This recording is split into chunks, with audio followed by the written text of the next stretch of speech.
అందరికీ నమస్కారం. నేను మీ షణ్ముఖ్.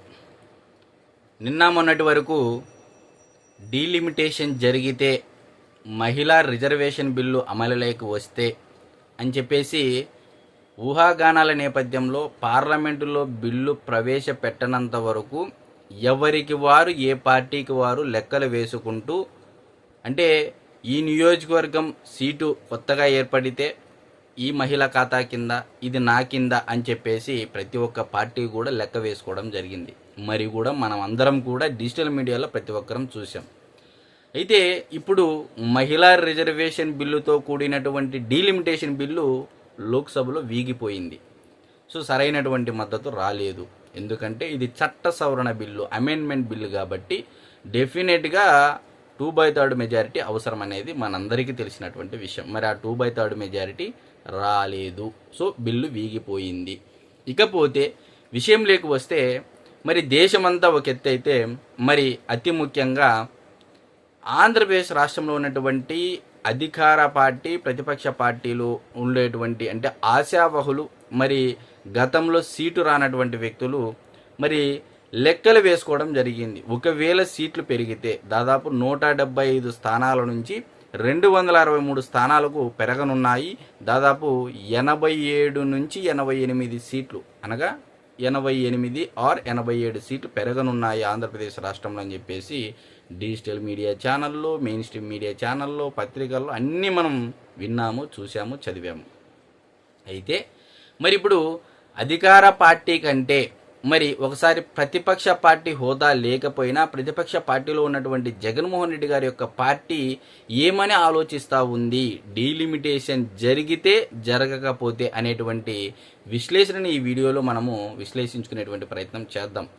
మరి ఒకసారి విశ్లేషణలోకి వెళ్ళినట్లయితే డీలిమిటేషన్ జరిగితే అని చెప్పేసి మనం ఇక్కడ మొదటగా తీసుకుందాం.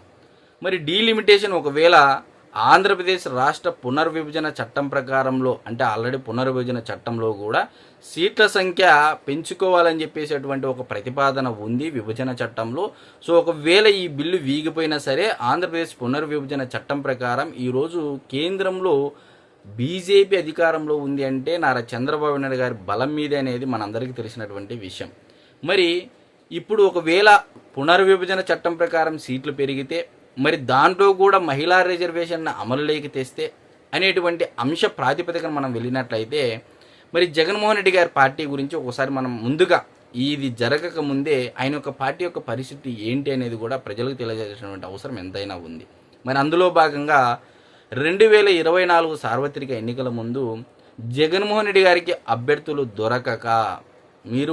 దొరకక అనే పదం నేను ఎందుకు వాడుతున్నానంటే దానిలోకి కూడా వివరాల్లోకి వెళ్ళేటువంటి ప్రయత్నం చేస్తే మీరు చూడండి, ఉమ్మడి అనంతపూర్ జిల్లాలో కళ్యాణ్ దుర్గం శాసనసభ్యుడిగా అంటే శాసనసభ అభ్యర్థిగా పోటీ చేసినటువంటి తలారి రంగయ్య గారు కర్నూలు జిల్లా వాసి.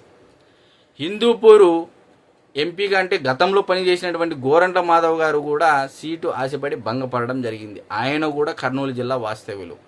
ఇకపోతే ఉషాశ్రీ చరణ్ గారు మంత్రిగా పనిచేసినటువంటి ఆమె ఏకంగా కర్ణాటక రాష్ట్రానికి సంబంధించినటువంటి ఒక మహిళ. మరి అదేవిధంగా హిందూపూర్ పార్లమెంట్ సెగ్మెంట్ కానీ హిందూపూర్ అసెంబ్లీ సెగ్మెంట్ ఇన్ఛార్జీలు ఎవరైతే ఉన్నారో వాళ్ళు కూడా కర్ణాటక రాష్ట్రానికి సంబంధించినటువంటి మహిళలు. మరి ఇలా చెప్పుకుంటూ పోతే ఉమ్మడి నెల్లూరు జిల్లాలో ఉన్నటువంటి అనిల్ కుమార్ యాదవ్ గారిని తీసుకొని వెళ్ళి నరసరావుపేటలో పోటీ చేపించడం జరిగింది. చిత్తూరు జిల్లాకు సంబంధించినటువంటి చెవిరెడ్డి భాస్కర్ రెడ్డి గారిని తీసుకొని వచ్చి ఒంగోలు పార్లమెంటు సభ్యుడిగా పోటీ చేపించడం జరిగింది.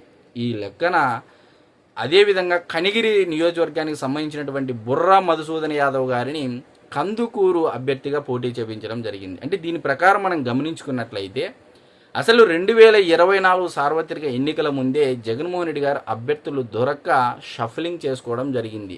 ఫర్ ఎగ్జాంపుల్, ఒక బొత్స సత్యనారాయణ గారి యొక్క కుటుంబానికి దాదాపు 3 నుంచి 4 పదవులు ఇవ్వడం జరిగింది. అంటే పదవులు నథింగ్ బట్ ఇన్ఛార్జ్ ఇవ్వడం జరిగింది, పోటీ చేయడం జరిగింది. అంటే ఈ లెక్క ప్రకారం చెవిరెడ్డి గారి కుటుంబానికి అంటే సీట్లు, పెద్దిరెడ్డి రామచంద్రారెడ్డి గారి కుటుంబానికి సీట్లు, బొత్స సత్యనారాయణ అంటే ఒకే కుటుంబానికి సంబంధించినటువంటి వివిధ వ్యక్తులు ఆ పార్టీల అభ్యర్థులు దొరక్క 2 చోట్ల పోటీ చేయడం అంటే ఇంకా చూడండి పరిస్థితి ఏ విధంగా ఉందనేది ఈరోజు మీ ముందు ఉంచేటువంటి ప్రయత్నం చేశారు.